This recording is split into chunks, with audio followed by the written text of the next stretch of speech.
ഓം സദാശിവസമാരംഭാം ശങ്കരാചാര്യമധ്യമാം അസ്മദാചാര്യപര്യന്താം വന്ദേ ഗുരുപരമ്പരാം. സച്ചിദാനന്ദരൂപായ കൃഷ്ണായ ക്ലിഷ്ടകാരിണേ നമോ വേദാന്തവേദ്യായ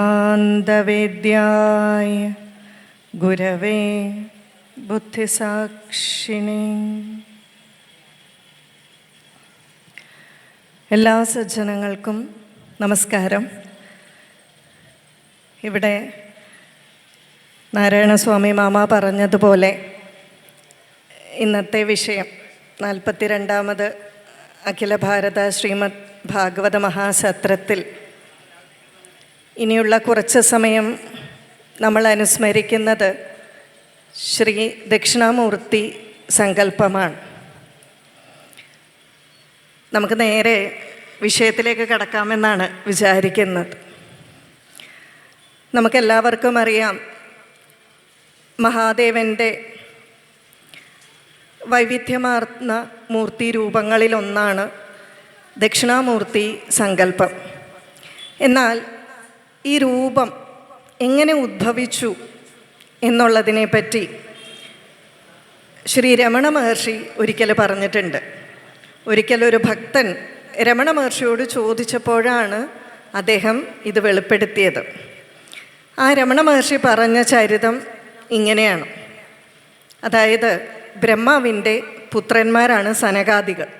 അവർ 4 പേരാണുള്ളത്. ജനിച്ചപ്പോൾ തന്നെ നിവർത്തി മാർഗമാണ് അവർ സ്വീകരിച്ചത്. പ്രവൃത്തി മാർഗത്തിനോട്, കർമ്മമാർഗത്തിനോട് അവർക്കത്ര താല്പര്യമൊന്നുമില്ലായിരുന്നു. ഇപ്പം ജനിച്ചപ്പോൾ തന്നെ ആ മോക്ഷമാർഗത്തിൽ പോകാനാണ് താല്പര്യം. അതിനു വേണ്ടിയിട്ട് വേദങ്ങളും ആഗമശാസ്ത്രങ്ങളെല്ലാം പഠിച്ചു. പക്ഷെ ഒരു പ്രശ്നം, ഒരു സാധനത്തിനെ മാത്രം കളയാൻ പറ്റുന്നില്ല. അതാണ് അഹങ്കാരം. അഹം എന്നുള്ള ഭാവത്തിനെ ഒഴിവാക്കാൻ സാധിക്കുന്നില്ല.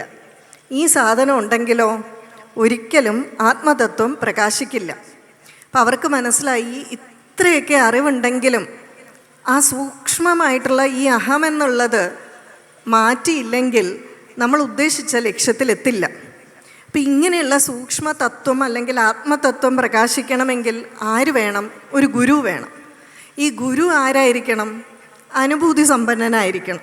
അനുഭൂതി സമ്പന്നനല്ലാത്ത ഒരു ഗുരുവിന് ഇങ്ങനത്തെ ജ്ഞാനം കൊടുക്കാൻ പറ്റില്ല. അല്ലാത്തവരെ നമ്മൾ എന്ത് പറയും? അധ്യാപകർ എന്ന് പറയും, അല്ലേ? കൂടുതലായിട്ട് പഠിപ്പിച്ചു തരുന്നവർ. എന്നാൽ അനുഭൂതി സമ്പന്നനായിട്ടുള്ള ഒരാൾക്ക് മാത്രമേ ഈ ആത്മതത്വം മനസ്സിലാക്കി കൊടുക്കാൻ സാധിക്കൂ. അപ്പം ഇവരെന്ത് ചെയ്തു? ഒരു ഗുരുവിനെ അന്വേഷിച്ച് യാത്ര പുറപ്പെട്ടു. അപ്പം ആദ്യം തന്നെ അവർ വിചാരിച്ചു, അച്ഛൻ്റെ അടുക്കൽ പോയി ചോദിക്കാം, ബ്രഹ്മദേവൻ്റെ അടുക്കൽ. അങ്ങനെ ഇവർ നേരെ ബ്രഹ്മലോകത്തിലേക്ക് യാത്രയായി. നമുക്ക് പലർക്കും ഈ ബ്രഹ്മദേവൻ എന്ന് കേട്ടാൽ ഒരു വിലയില്ല പലർക്കും. നമ്മൾ പറയും, ഓ ബ്രഹ്മദേവന് ഭാരതത്തിലെ ക്ഷേത്രങ്ങളൊക്കെ വളരെ കുറവാണ്, ഇങ്ങനെ പല പല പ്രശ്നങ്ങൾ പറയും. പക്ഷേ ബ്രഹ്മവിദ്യയിൽ ആദ്യം നമ്മൾ സ്മരിക്കുന്നത് ബ്രഹ്മാവിനെയാണ്. അത്രമാത്രം പ്രാധാന്യമുണ്ട് ബ്രഹ്മദേവൻ. അപ്പം അങ്ങനെ എന്ത് ചെയ്തു? ഇവർ നേരെ ബ്രഹ്മലോകത്തിലെത്തി. അപ്പം എന്തിനു വേണ്ടിയിട്ടാണ് പോകുന്നത്? ആത്മവിദ്യ ലഭിക്കാനായിട്ടാണ്. പക്ഷെ അവിടെ ചെന്നപ്പോഴോ കണ്ട കാഴ്ച, തൻ്റെ പത്നിയായിട്ടുള്ള സരസ്വതി ദേവി മനോഹരമായിട്ട് വീണ വായിക്കുന്നു. ബ്രഹ്മദേവൻ അത് വളരെ നന്നായിട്ട് ആസ്വദിച്ചുകൊണ്ട് ലൗകിക ഭാവത്തിലിരിക്കുകയാണ്. വളരെ ഭൗതിക ചിന്തയോടുകൂടിയാണ് ബ്രഹ്മദേവൻ ഇരിക്കുന്നത്. ആകെ സങ്കടമായി. കാരണം എന്തിനു വന്നിരിക്കുന്നത്? ആത്മവിദ്യക്ക് വന്നതാണ്. അപ്പോൾ എന്താണ്? ആ ബ്രഹ്മദേവൻ്റെ ഭാവം ആ ആത്മവിദ്യ ഉപദേശിക്കാൻ പറ്റുന്ന ഗുരുവിൻ്റെ ഭാവത്തിന് ചേർന്നതല്ല എന്ന് ഇവർക്ക് തോന്നി, സനകാദികൾക്ക്. അതുകൊണ്ട് അവരെന്ത് ചെയ്തു? ബ്രഹ്മദേവൻ എന്താണെങ്കിലും പറ്റില്ല എന്ന് പറഞ്ഞ് അവിടുന്ന് തിരിച്ചു പോരുക. അപ്പം ഇതിനെപ്പറ്റി നൊച്ചൂർ അദ്ദേഹം ഒരു വിശേഷം പറയുന്നുണ്ട്. അതായത് ആനന്ദാശ്രമത്തിലെ കൃഷ്ണാബായി മാതാജിയുടെ ആത്മകഥയിൽ മാതാജി തൻ്റെ ഗുരുവായിട്ടുള്ള രാംദാസിനെ കണ്ട ചരിതം പറയുന്നുണ്ട്. അപ്പം മാതാജി പറയുകയാണ്, രാംദാസിനെ കാണുന്നതിന് മുമ്പ് ആചാര്യ ഗുരു രാംദാസിനെ കാണുന്നതിന് മുമ്പ് താൻ ധാരാളം ഗുരുക്കന്മാരെ കണ്ടിട്ടുണ്ട്. പക്ഷേ ആ സമർപ്പണ ഭാവം വന്നത് ഈ ആചാര്യ ഗുരു രാംദാസിനെ കണ്ടപ്പോഴാണ്. അപ്പോൾ ഒരു ശിഷ്യൻ ചോദിച്ചു, അതെന്തുകൊണ്ടാണ്? മാതാജി വേറെ ധാരാളം ഗുരുക്കന്മാരെ കണ്ടിട്ടുണ്ടല്ലോ, അപ്പോൾ എന്തുകൊണ്ടാണ് ഇദ്ദേഹത്തിനെ കണ്ടപ്പോൾ മാത്രമേ സമർപ്പണം തോന്നിയത്? അപ്പം മാതാജി വളരെ വലിയ ഒരു രഹസ്യം, വേണമെങ്കിൽ ആധ്യാത്മിക ലോകത്തിൽ നിലനിൽക്കുന്ന ഒരു രഹസ്യം പറഞ്ഞു. മാതാജി പറഞ്ഞു, എൻ്റെ മനസ്സ് പ്രീ കണ്ടീഷൻഡ് ആയിരുന്നു. എന്തിനാ പ്രീ കണ്ടീഷൻഡ് ആവുന്നത്? എൻ്റെ ഗുരു ഇങ്ങനെയൊക്കെ ആയിരിക്കണം. നമ്മുടെ മനസ്സിൽ ഓരോ ആഗ്രഹം വരുമല്ലോ. നമ്മുടെ മനസ്സിൽ എന്താണ്? എൻ്റെ ഗുരു ഇന്ന രീതിയിലൊക്കെ ആയിരിക്കണമെന്ന് മനസ്സിലൊരു മുൻവിധി ഉണ്ടായിരുന്നു. അതൊരു പക്ഷേ മനഃപൂർവ്വമായിരിക്കത്തില്ല, ചിലപ്പോൾ ഉപബോധ മനസ്സിലായിരിക്കാം, സബ് കോൺഷ്യസ് മൈൻഡിൽ. പക്ഷെ എന്താണ്, ഇങ്ങനെ ഒരു ചിന്തയുണ്ടായിരുന്നു. എന്തായിരുന്നു ഗുരുവിനെ പറ്റിയുള്ള സങ്കല്പം? പ്രീ കണ്ടീഷൻ എന്തായിരുന്നു? ഒന്ന്, തൻ്റെ ഗുരു ഭൗതിക മാർഗത്തിൽ, ലൗകിക മാർഗത്തിൽ, അല്ലെങ്കിൽ എന്താണ്, ഗൃഹസ്ഥാശ്രമത്തിലൂടെ കടന്നു വന്ന ഒരാളായിരിക്കണം, ഒന്നാമത്തെ കണ്ടീഷൻ. രണ്ടോ, ഇന്ന് അദ്ദേഹം അതിനെ അതിക്രമിച്ച ആളായിരിക്കണം, ഇന്ന് അതിലായിരിക്കരുത്, അല്ലേ? അതെല്ലാം കടന്നു വന്ന ആളായിരിക്കണം. അടുത്തതോ, അനുഭൂതി സമ്പന്നൻ ആയിരിക്കണം. അടുത്ത കണ്ടീഷനാണ് നമ്മൾ അത്ഭുതപ്പെട്ടു പോകുന്നത്. മാത്രമല്ല, തൻ്റെ ഗുരു ഗൗഡ സാരസ്വത കമ്മ്യൂണിറ്റിയിൽപ്പെട്ട, സമുദായത്തിൽപ്പെട്ട ഒരാളായിരിക്കണം. ഇത്ര വരെ മാതാജി ചിന്തിച്ചു. പക്ഷെ മാതാജി പറയുകയാണ്, അന്ന് തനിക്കിതൊന്നും അറിയില്ല, അന്ന് അത്ര അറിവുമില്ല. പക്ഷേ ഭഗവാൻ കരുണാമയനായതുകൊണ്ട് ഇതെല്ലാം ഒത്തൊരുങ്ങുന്ന ഒരാളെ കൊണ്ടു തന്നു. അങ്ങനെയാണെങ്കിൽ ആത്മവിദ്യയ്ക്ക് ഒരാൾ താല്പര്യപ്പെടുന്നുണ്ടെങ്കിൽ വരട്ടെ എന്ന് വിചാരിച്ച് ഇതിനെല്ലാം ഒത്തൊതുങ്ങുന്ന ഒരാളെയാണ്, അല്ലെങ്കിൽ ഗുരു രാംദാസിനെയാണ് കൊണ്ടു തന്നത്. പക്ഷെ മാതാജി പറയുകയാണ്, പിന്നെ എനിക്ക് മനസ്സിലായി എല്ലാ ഗുരുക്കന്മാരും ഒരേ തലത്തിലാണെന്നും അവർ തമ്മിൽ വ്യത്യാസമൊന്നും ഇല്ലയെന്നും മനസ്സിലായി. പക്ഷെ ആദ്യം തനിക്ക് എന്തുകൊണ്ടോ ഇങ്ങനെ ഒരു ചിന്തയുണ്ടായിരുന്നു. അപ്പം അതായത് നമ്മൾക്ക് പലപ്പോഴും നമ്മുടെ മനസ്സിലെ ചിന്തകൾക്ക് ചേരുന്ന ഒരാൾ ഗുരു മുന്നിൽ വന്നാലേ സമർപ്പിക്കാൻ തോന്നും. ഇവിടെ അതുതന്നെയാണ് സനകാദികൾക്ക് സംഭവിച്ചത്. സനകാദികളുടെ മനസ്സിൽ ആത്മവിദ്യ ഉപദേശിക്കുന്നയാൾ ഇങ്ങനെയൊക്കെ ആയിരിക്കണം എന്നവരങ്ങ് ചിന്തിച്ചു കൂട്ടി. അതുകൊണ്ട് ബ്രഹ്മദേവനെ കണ്ടപ്പോൾ അത്ര ഗുണഗണങ്ങളൊന്നും ഉള്ളയാളായിട്ട് തോന്നിയില്ല.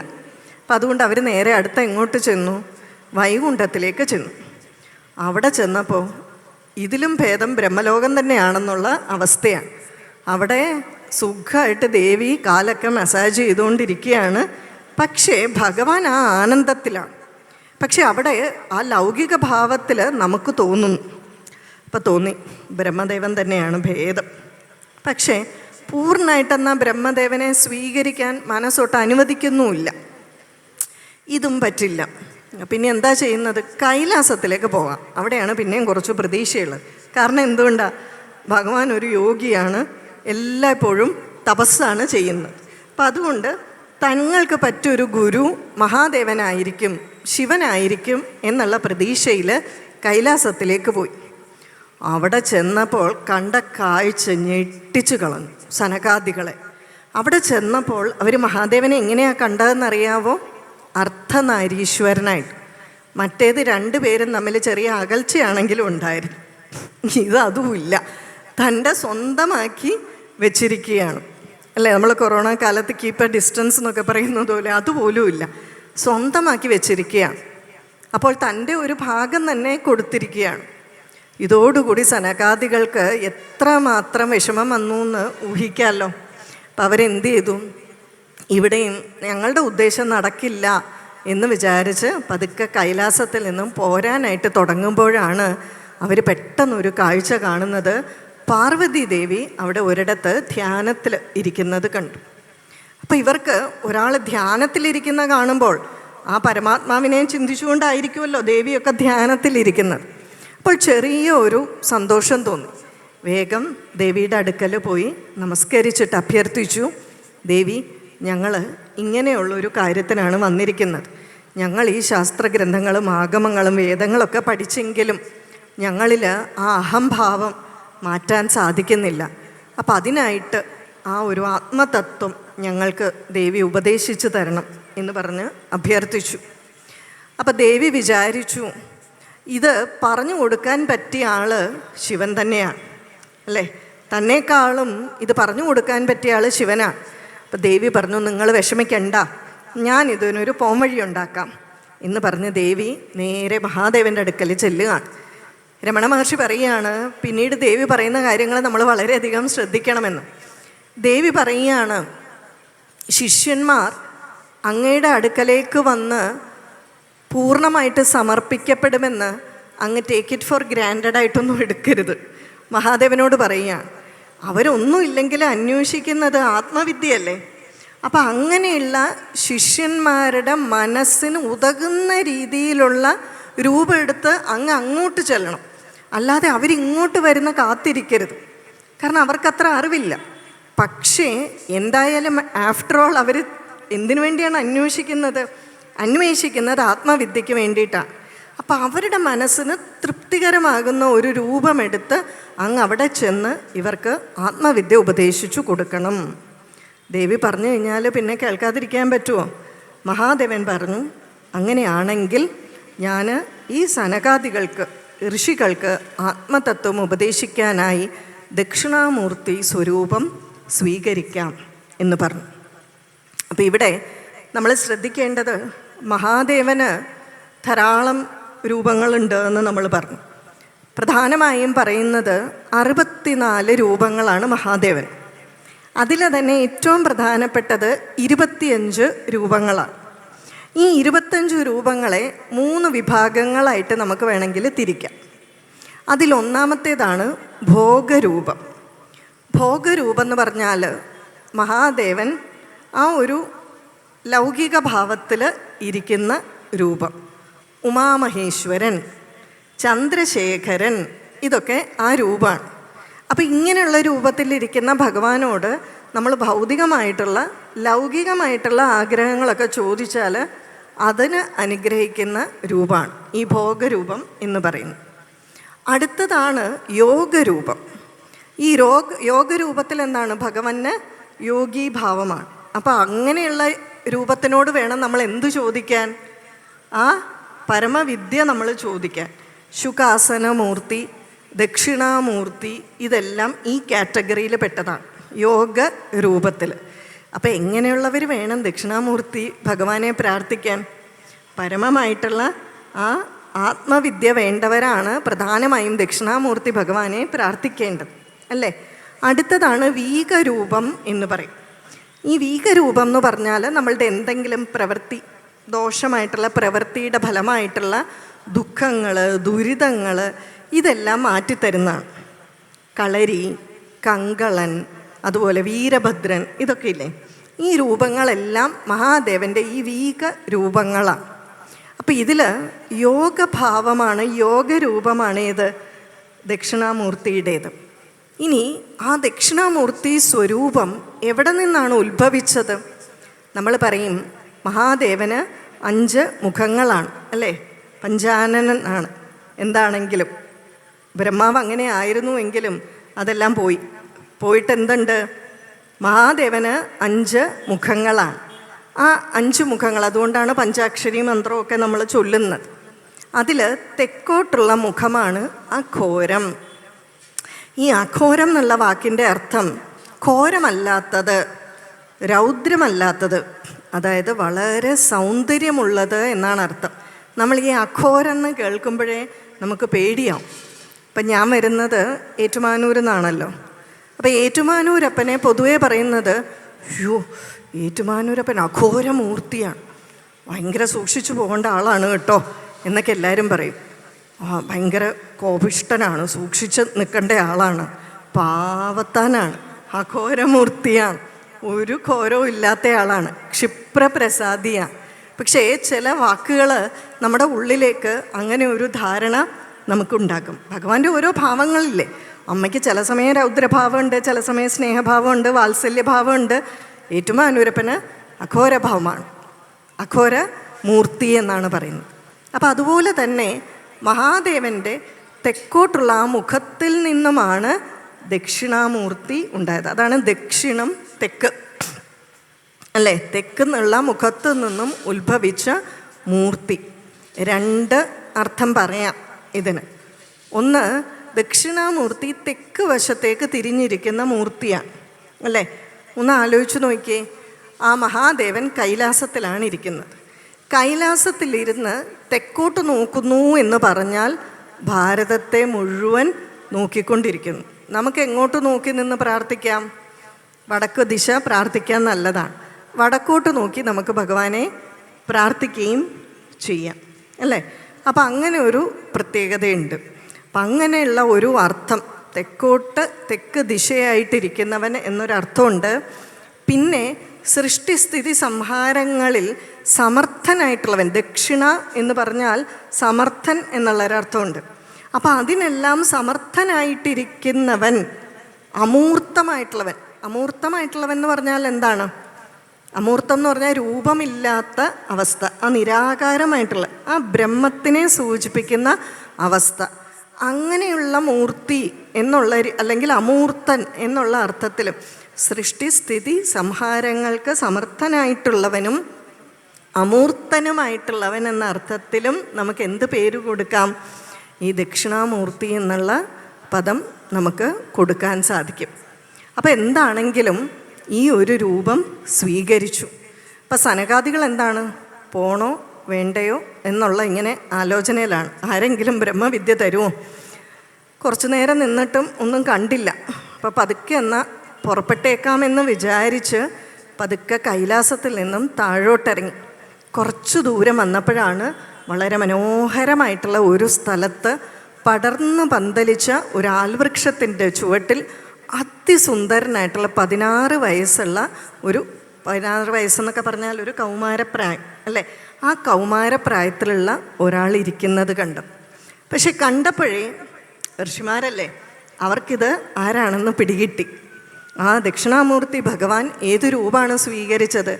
16 വയസ്സുള്ള സുന്ദരനായിട്ടുള്ള, കാരണം അഘോരം എന്ന് പറയുന്ന മുഖത്തിൽ നിന്ന് വന്നയാളല്ലേ. ഇപ്പോൾ സൗന്ദര്യത്തിന് കുറവ് കാണുമോ? സൗന്ദര്യവും ചൈതന്യവും ഒക്കെ ഉണ്ട്. ആ ഒരു മുഖത്തിൽ നിന്ന് വന്ന സുന്ദരനായിട്ടുള്ള യുവാവ് ആ വൃക്ഷത്തിൻ്റെ ചുവട്ടിൽ, ഒരു ആൽവൃക്ഷത്തിൻ്റെ ചുവട്ടിൽ ഇരിക്കുകയാണ്. അപ്പോൾ ഇത് മഹാദേവനാണ് തങ്ങൾക്ക് ഉപദേശം തരാനായിട്ട് വന്നതാണെന്ന് മനസ്സിലാക്കിയ സനകാദികൾ വേഗം പോയി ഭഗവാനെ നമസ്കരിച്ചു. തങ്ങൾക്ക് വേണ്ട ആത്മവിദ്യ ഉപദേശിച്ച് തരണമെന്ന് പ്രാർത്ഥിച്ചു. രമണ മഹർഷി പറയുകയാണ്, പിന്നെ ഈ ഉപദേശം 1 വർഷത്തോളം നീണ്ടു നിന്നു എന്ന്. ഈ 1 വർഷം എങ്ങനെയാണ്? ഇരുന്ന് പകൽ മുഴുവൻ ഉപദേശം കൊടുക്കും. തീരാറാകുമ്പോൾ ഇവർ സന്തോഷമായിട്ട് തിരിച്ചു പോകും. പക്ഷെ അടുത്ത ദിവസം വരുന്നതോ കുറേ സംശയങ്ങളുമായിട്ടാണ്. ഈ സംശയങ്ങളെല്ലാം ഭഗവാൻ തീർക്കും, വീണ്ടും കുറേ പറഞ്ഞു കൊടുക്കും, സന്തോഷമായിട്ട് തിരിച്ചു പോകും. പക്ഷേ രാത്രി മുഴുവൻ മനനം ചെയ്യുമ്പോൾ വീണ്ടും സംശയം. 1 വർഷം ഇത് തുടർന്നു എന്നാണ് പറയുന്നത്. സംശയം തീരുന്നേയില്ല. സംശയക്കാരൻ ഇല്ലാതാകുന്നിടത്തോളം കാലം സംശയം ഇല്ലാതെയാകുമോ? സംശയക്കാരൻ ഇല്ലാതെയാവണം അല്ലേ, ഇല്ലെങ്കിൽ സംശയം തീരില്ല. അവസാനം ഇങ്ങനെ 1 വർഷം കടന്നുപോയി. ഈ 1 വർഷം കടന്നുപോയി കഴിഞ്ഞപ്പോൾ എന്തായി? മഹാദേവൻ വിചാരിച്ചു, ഇനി ഇങ്ങനെ ആയാലും പറ്റില്ല അല്ലേ, ഇതിനൊരു തീരുമാനം ഉണ്ടാക്കണം. ഒരു ദിവസം അടുത്ത കുറേ സെറ്റ് സംശയമായിട്ട് ഇവർ വന്നപ്പോൾ ഇദ്ദേഹം ധ്യാനത്തിലിരിക്കുകയാണ്. അപ്പോൾ ഇവിടെ വന്നു കഴിഞ്ഞപ്പോൾ ഇപ്പം കണ്ണു തുറക്കും, നമ്മുടെ സംശയത്തിനൊക്കെ മറുപടി പറയും എന്ന് വിചാരിച്ച് കാത്തിരുന്നു. ഒരു രക്ഷയില്ല, അനക്കവേ ഇല്ല. അതാണ് ചിത്രം വടതരോർ മൂലേ വൃദ്ധ ശിഷ്യ ഗുരോർ യുവ അല്ലേ. ശിഷ്യന്മാരെങ്ങനെയാണ്? വൃദ്ധരായിട്ടുള്ള ശിഷ്യന്മാർ, വൃദ്ധ്യാ ശിഷ്യ ഗുരോർ യുവ. ഗുരുസ്തു മൗനം വ്യാഖ്യാനം ശിഷ്യാസ്തു ചിന്ന സംശയ. പക്ഷേ കുറേ കാലം ഇങ്ങനെ ഇരുന്നു, ഗുരു ഒന്നും പറഞ്ഞില്ല. ഗുരുവിൻ്റെ മൗനം മാത്രമായിരുന്നു അവിടെ ഉണ്ടായിരുന്നത്. പക്ഷേ ശിഷ്യന്മാരുടെ സംശയങ്ങളെല്ലാം ഛിന്ന ഭിന്നമായിട്ട് പോയി. കേൾക്കാൻ നല്ല സുഖമുണ്ടല്ലേ. പക്ഷേ ഇന്നത്തെ പ്രായത്തിൽ നമ്മളാണെങ്കിൽ ഇതൊക്കെ കേട്ട് മിണ്ടാതിരിക്കും. പക്ഷേ ഇന്നത്തെ കുട്ടികളാണെങ്കിൽ അപ്പം എടുത്ത് ചോദിക്കും, അതെങ്ങനെയാണ് ചുമ്മാ മിണ്ടാതിരുന്ന സംശയമൊക്കെ തീരുന്നത് ഇല്ലേ. അവർക്ക് നമ്മൾ ലോജിക്കലായിട്ട് തന്നെ ഉത്തരം കൊടുക്കണം, ഇല്ലെങ്കിൽ അവർ ചോദിക്കും. നമുക്ക് കുറച്ച് ചമ്മലൊക്കെ ഉള്ളത് കൊണ്ട് നമ്മൾ ചോദിക്കില്ല. അപ്പോൾ ഇവിടെ ഗുരു മൗനമായിട്ടിരിക്കുന്നു, ശിഷ്യന്മാരും മൗനമായിട്ടിരിക്കുന്നു. പക്ഷേ അവരുടെ ആശയവിനിമയം അവിടെ നടക്കുന്നു, സംശയങ്ങളെല്ലാം തീരുന്നു.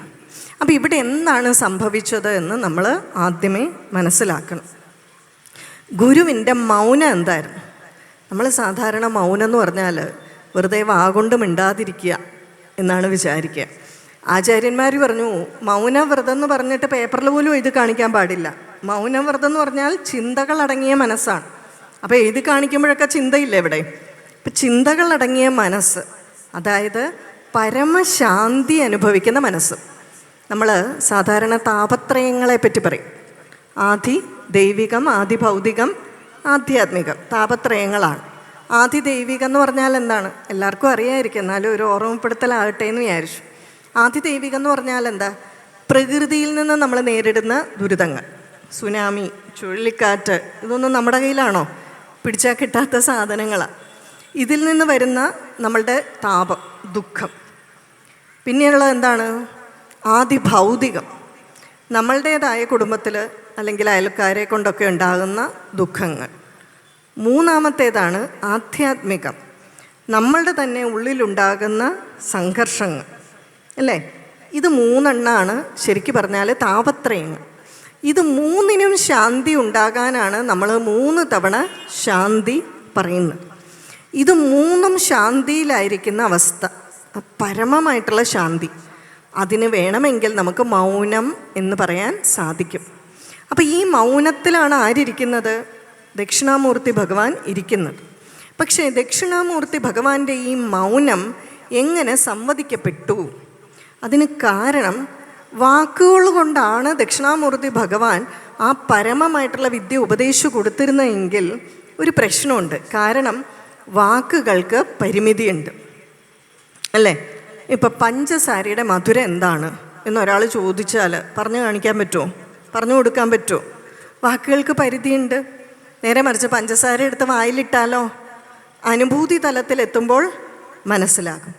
മൗനത്തിൽ അനുഭൂതി വളരെ പൂർണ്ണമായിട്ട് ആ യോഗിയുടെ അടുത്ത യോഗിയുടെ ഹൃദയത്തിലേക്കാണ് പൂർണ്ണമായിട്ട് പ്രവേശിക്കുന്നത്. അത് ആ യോഗി തന്നെ ആയിരിക്കണം. അപ്പോൾ ഇവിടെ എന്താണ് സംഭവിക്കുന്നതെന്ന് നമുക്ക് നോക്കാം. ഇവിടെ നിങ്ങളെല്ലാവരും കേട്ടിട്ടുണ്ടായിരിക്കും, നമ്മളുടെ വാക്കുകൾക്ക് 4 പദങ്ങൾ അല്ലെങ്കിൽ 4 ഘട്ടങ്ങളുണ്ട് എന്ന് പറയും.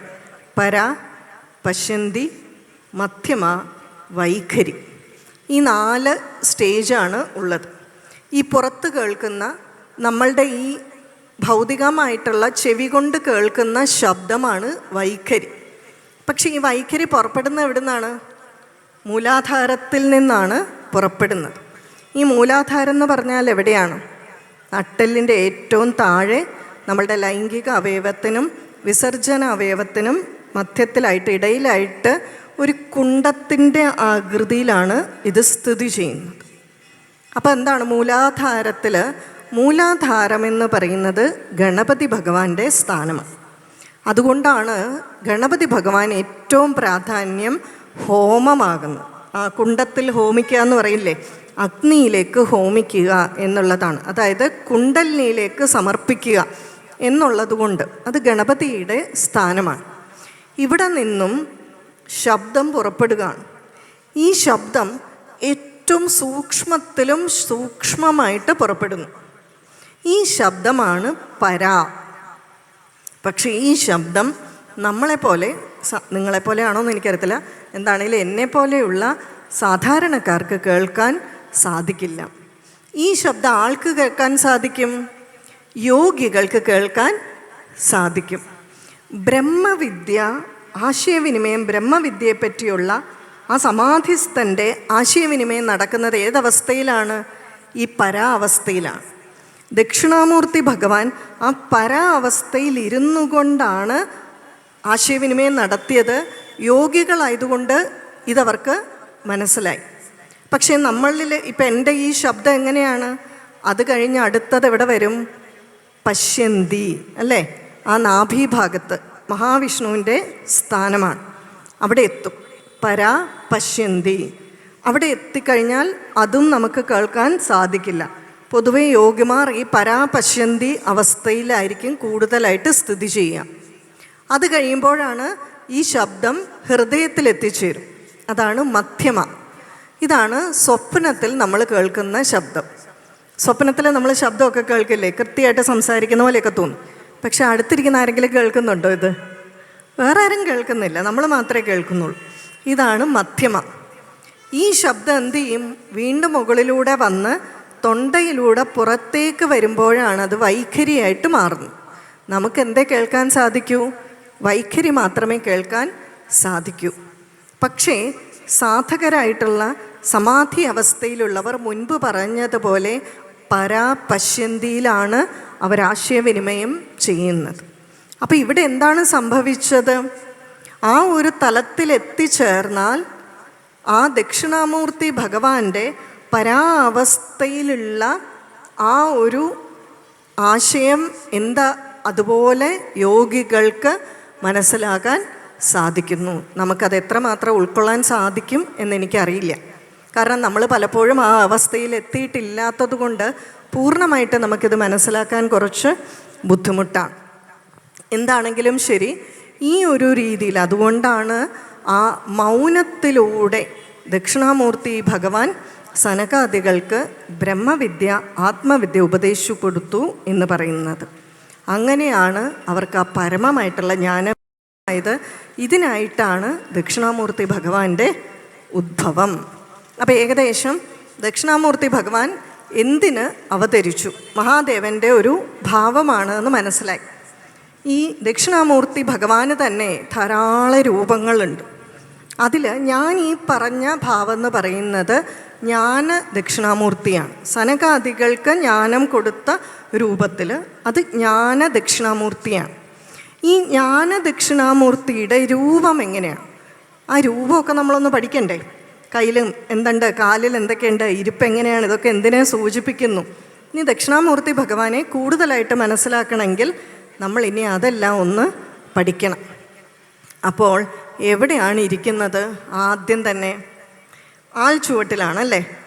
ഈ ആലിന് എന്താണ് പ്രത്യേകത? എവിടെ കണ്ടാലും ആൽച്ചുവട്ടിൽ കാണും. ശ്രീകൃഷ്ണൻ അവസാനം ഇരുന്നത് ആൽച്ചുവട്ടിൽ. ആലിൻ്റെ കറ കൊണ്ടാണ് ഇവിടെയും ആൽമരം വെച്ചിട്ടുണ്ട് അല്ലേ.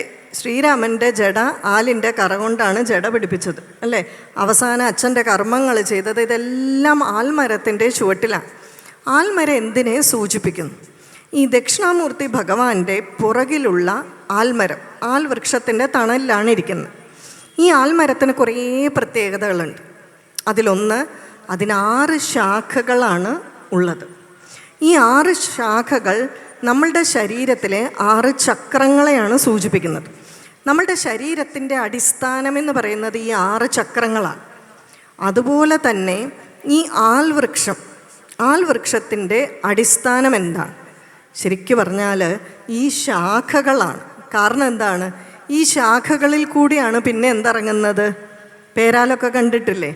വേര് എല്ലാം നേരെ വിപരീതമായിട്ടല്ലേ, തലയും കുത്തിയല്ലേ താഴെക്കൂടെ ഉള്ള വേര് വന്ന് കിളുക്കുന്നതിന് പകരം എന്ത് വരും? മുകളിലൂടെയാണ് വേര് വരുന്നത്. അതായത് ഈ ഒരു വൃക്ഷത്തിന് മായാവൃക്ഷം എന്ന് പറയും. മായ എന്ന് പറഞ്ഞാൽ എന്താണ്? മായ തിരിച്ചിട്ടാൽ യാ മായ സാ മായ എന്നൊക്കെ നമ്മൾ പറയുമല്ലോ.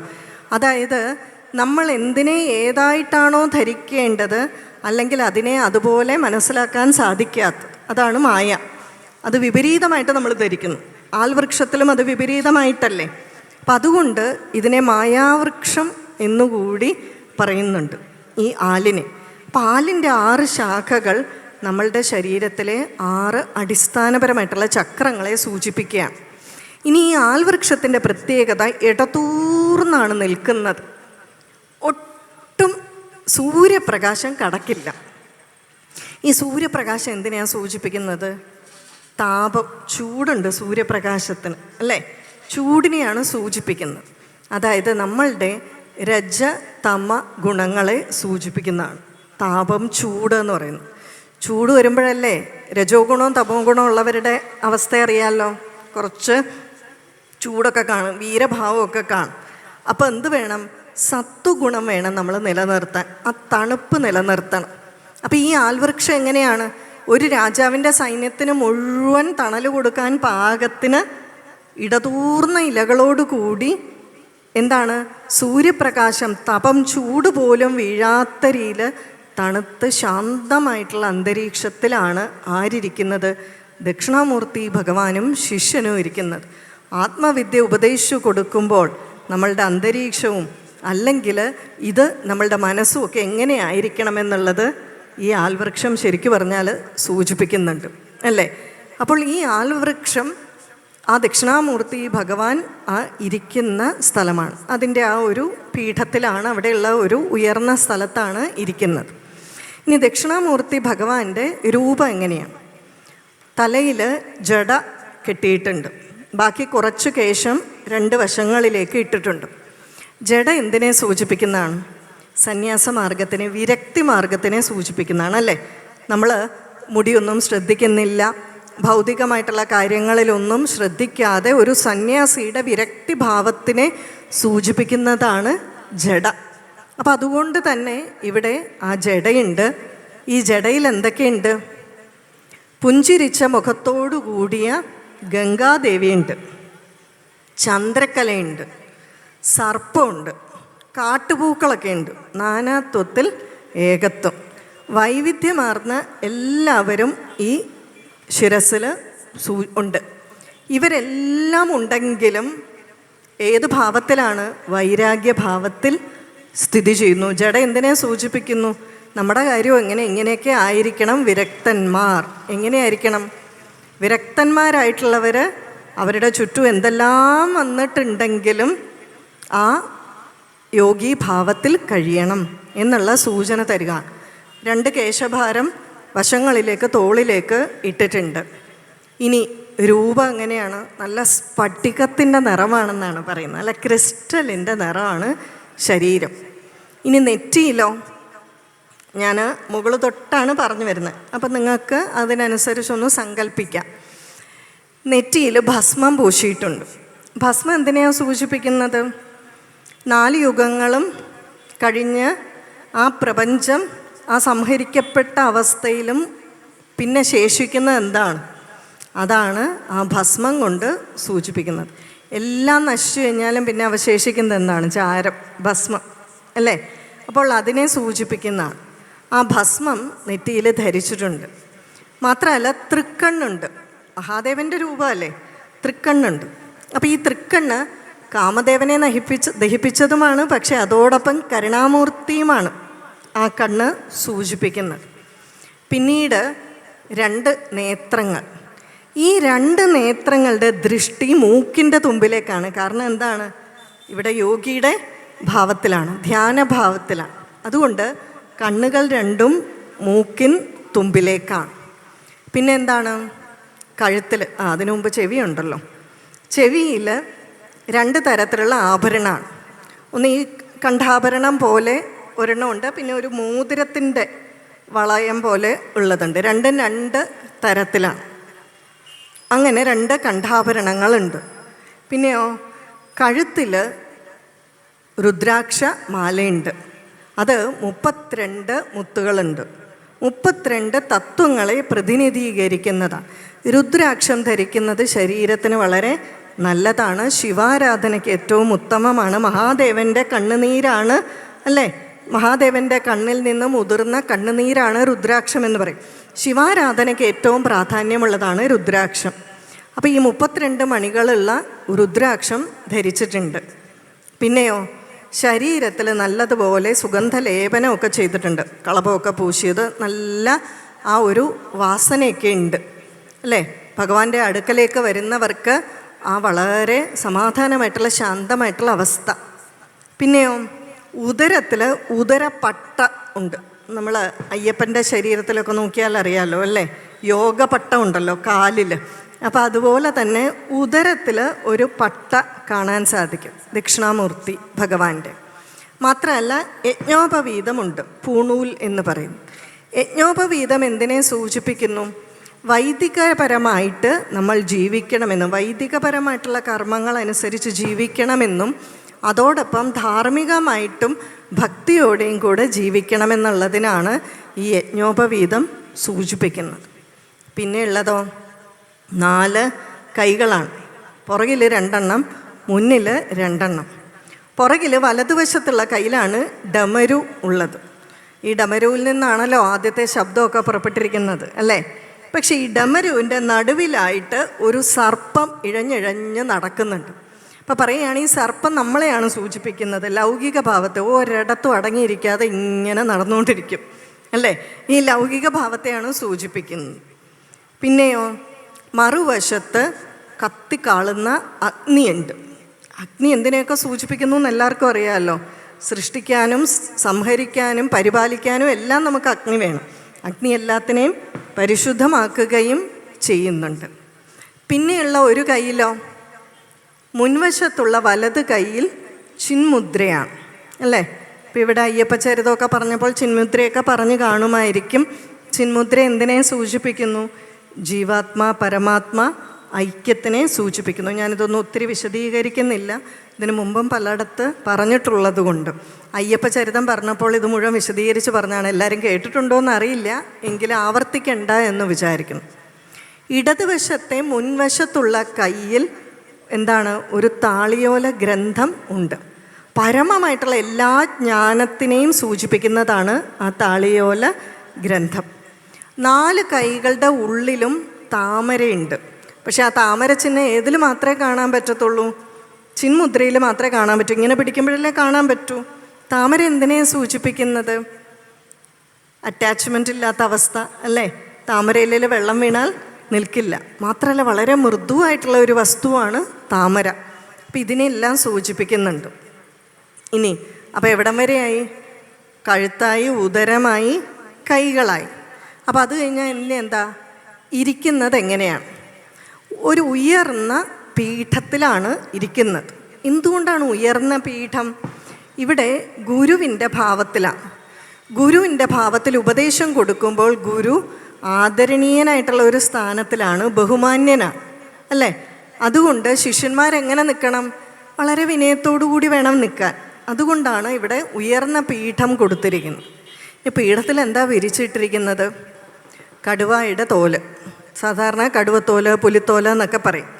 എന്തിനാ? സാധാരണ ഭാഷയിൽ പറഞ്ഞാൽ എർത്തിങ് നടക്കാതിരിക്കുക എന്നൊക്കെ നമ്മൾ പറയില്ലേ? അതായത് നമ്മൾ ധ്യാനം ചെയ്യുമ്പോൾ, തപസ് ചെയ്യുമ്പോൾ നമ്മുടെ ശരീരത്തിലുണ്ടാകുന്ന ഊർജം ഭൂമിയിലേക്ക് നഷ്ടപ്പെടാതിരിക്കാതെ തിരിച്ച് ലഭിക്കാനായിട്ട് റീറ്റെയിൻ ചെയ്യാൻ ഇതുപോലെയുള്ള വസ്തുക്കൾ സഹായിക്കുന്നു. പിന്നെ ആ വിരക്തിഭാവത്തിനെ സൂചിപ്പിക്കുന്നതാണ് ഈ കടുവാത്തോല്, പുലിത്തോല് എല്ലാം അല്ലേ? മഹാദേവൻ എപ്പോഴും യോഗീശ്വരനായതുകൊണ്ടും ധ്യാനം ചെയ്യുന്നത് കൊണ്ടും കടുവാത്തോലിലും പുലിത്തോലിലും ഒക്കെയാണ് ഇരിക്കുന്നത്. അപ്പം എന്താണെങ്കിലും അവിടെ ഇരിക്കുന്നു. എങ്ങോട്ട് നോക്കിയിരിക്കുന്നു? തെക്കോട്ട് നോക്കി ഇരിക്കുന്നു അല്ലേ? ദക്ഷിണ ഭാഗത്തേക്ക്. തെക്കോട്ട് നോക്കിയിരിക്കുന്നതിൻ്റെ ഒരു പ്രത്യേകത ഞാൻ പറഞ്ഞു. ഭാരതത്തെ മുഴുവൻ നോക്കിക്കൊണ്ടിരിക്കുന്നു, ഭാരതത്തെ മുഴുവൻ അനുഗ്രഹിക്കുന്നു. പിന്നെ നമുക്ക് വടക്ക് വശത്തേക്ക് നോക്കി ഭഗവാനെ പ്രാർത്ഥിക്കാം. ഇനി തെക്ക് ഏത് ദേവൻ്റെ സ്ഥലമാണ്? വേറൊന്നും കൂടി ഉണ്ട്, യമദേവൻ്റെ അല്ലേ? മരണത്തിൻ്റെ. എൻ്റെ ഭഗവാനെ, വേറെ എന്തിനെ അതിജീവിച്ചാലും നമുക്ക് അതിജീവിക്കാൻ പറ്റാത്ത എന്താണ്? മരണം അല്ലേ? ലോകത്തിലെ ഏറ്റവും വലിയ ഭയം എന്താണെന്ന് ചോദിച്ചാൽ നമ്മൾ എന്ത് മറുപടി പറയണം? മരണഭയമാണ്. ഇതൊന്ന് അതിജീവിച്ച് കിട്ടിയാൽ കാര്യം രക്ഷപ്പെട്ടു അല്ലേ? ഈയിടെ മോദിജി 3-3.5 മണിക്കൂർ കൊടുത്ത ഇൻ്റർവ്യൂ ആരെങ്കിലും കണ്ടിട്ടുണ്ടോ എന്നറിയില്ല. അതിൽ മോദിജിയോട് ആ ഇൻ്റർവ്യൂ ചെയ്ത ആൾ ചോദിക്കുന്നുണ്ട്, മരണത്തെ പേടിയുണ്ടോ എന്ന്. അപ്പോൾ അദ്ദേഹം പറഞ്ഞത്, ജനിച്ചു കഴിഞ്ഞാൽ ഉറപ്പുള്ള ഒരേ ഒരു കാര്യം എന്താണ്? മരണമാണ്. പിന്നെ എന്തിനാണ് പേടിക്കുന്നത്? എന്താണേലും ജനിച്ചുകൊണ്ട് മരിക്കും. ഇത് ജനിക്കുമ്പോൾ തന്നെ ഗ്യാരണ്ടീഡായിട്ടുള്ള ഒരു വസ്തുവാണ്. പിന്നെ എന്തിനാണ് അത് ഭയക്കുന്നത്? അത് ആ സമയത്ത് സംഭവിച്ചിരിക്കും. അപ്പോൾ ദക്ഷിണാമൂർത്തി ഭഗവാനെ പ്രാർത്ഥിച്ചാൽ നമുക്ക് എന്ത് പറ്റും? ആ മരണഭയത്തെ അതിജീവിക്കാൻ പറ്റും. മരണഭയത്തെ അതിജീവിച്ചാൽ മാത്രമേ നമുക്ക് ഈ പരമമായിട്ടുള്ള ജ്ഞാനമൊക്കെ നമ്മളിലേക്ക് കടക്കൂ. അതിനുള്ള അർഹത നമുക്ക് ലഭിക്കൂ.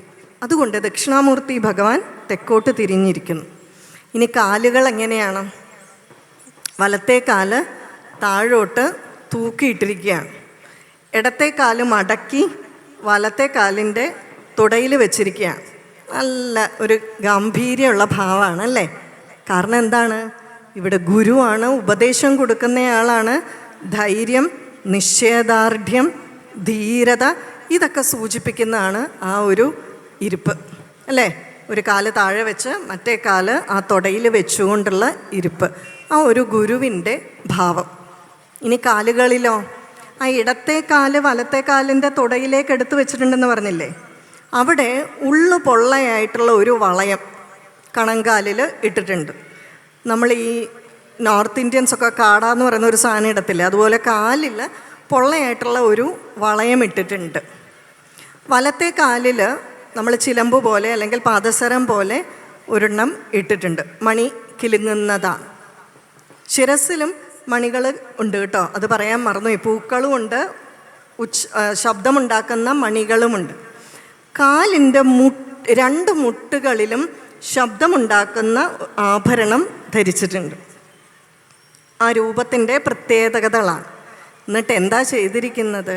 ഈ വലത്തെ കാല് താഴോട്ടല്ലേ തൂക്കിയിട്ടിരിക്കുന്നത്, ആ കാലിരിക്കുന്നത് ഒരു ഭൂതത്തിൻ്റെ മുകളിലാണ്. ശ്രദ്ധിച്ചിട്ടുണ്ടായിരിക്കുമല്ലോ അല്ലേ? മുയലകൻ എന്നാണ് ഈ ഭൂതത്തിൻ്റെ പേര്. ഇനി വ്യത്യാസമായിട്ട് എന്തെങ്കിലും ഉണ്ടോയെന്ന് അറിയില്ല, ഞാൻ മനസ്സിലാക്കി വെച്ചിരിക്കുന്നത് അങ്ങനെയാണ്. ഈ ഇദ്ദേഹത്തിൻ്റെ രൂപം എങ്ങനെയാണ്? ഈ ഭൂതത്തിൻ്റെ രൂപം വളരെ വൃത്തികെട്ട പല്ലാണ്. അപ്പം കണ്ടു കഴിഞ്ഞാൽ നമുക്ക് വലിയ ഭംഗിയൊന്നുമില്ല. പക്ഷെയോ ആ മുഖം വളരെ പ്രസന്നമാണ്, ചെറിയ ഒരു പുഞ്ചിരിയുണ്ട്. മാത്രമല്ല വലത് കയ്യിൽ ചിന്മുദ്രയുണ്ട്. ആ ഭൂതത്തിൻ്റെ കയ്യിൽ ചിന്മുദ്ര, ഒന്ന് ആലോചിച്ച് നോക്കിയേ. ഇത് എന്തിനെ സൂചിപ്പിക്കുന്നു എന്ന് പറയുകയാണ്. ശരിക്കും പറഞ്ഞാൽ ഈ ഭൂതം സൂചിപ്പിക്കുന്നത് എന്താണ്? നമുക്ക് ഏറ്റവും പ്രധാനമായിട്ടുള്ള പ്രശ്നം അജ്ഞാനമാണ്, അല്ലേ? അറിവില്ലായ്മ, പരമമായിട്ടുള്ള യാഥാർത്ഥ്യം മനസ്സിലാകാത്ത അവിദ്യ എന്ന് പറയുന്ന ഒരവസ്ഥ നമുക്കുണ്ട്.